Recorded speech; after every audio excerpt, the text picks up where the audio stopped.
Language of the scholars. Sanskrit. Ancient, yet timeless. Tradition and innovation. Sanskrit का लोप क्यों हो गया बाबा बीच में?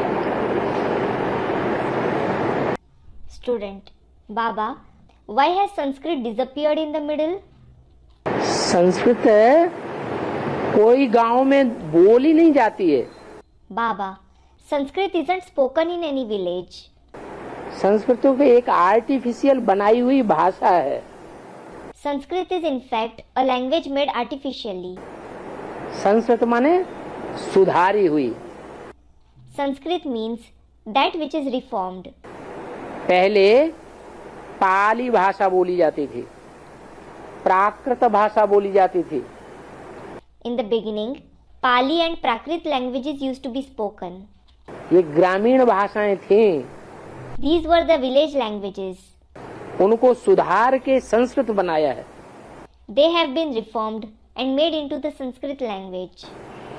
तो ये बोली जाने वाली भाषा नहीं रही है दुनिया में कहीं. So, it is no more a language spoken anywhere in the world. ये आर्टिफिशियल है. It is artificial. सुधार के बोली जाने वाली. It is something that is spoken after reforming. एक एक शब्द का अर्थ है. Each word in it has a meaning. हिज्जे हिज्जे का अर्थ बनाया गया है.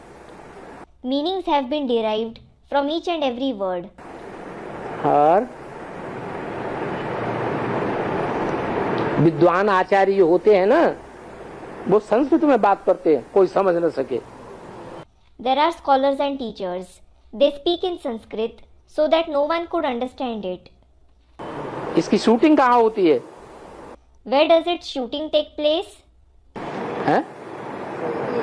इस बात की शूटिंग कहाँ होती है? कौन करते हैं? Where does the shooting of this concept take place? Who does this?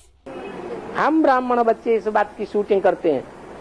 We Brahmin children do the shooting of this concept.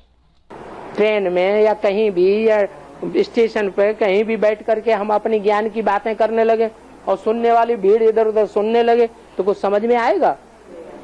When we start discussing the topics of our knowledge in a train, on a station or anywhere and a crowd of audience start listening to it, so will they understand anything? उनको पता नहीं ये क्या बातें करते हैं. They will think, don't know what they speak. तो हमारी संस्कृत भाषा है. So, ours is the Sanskrit language.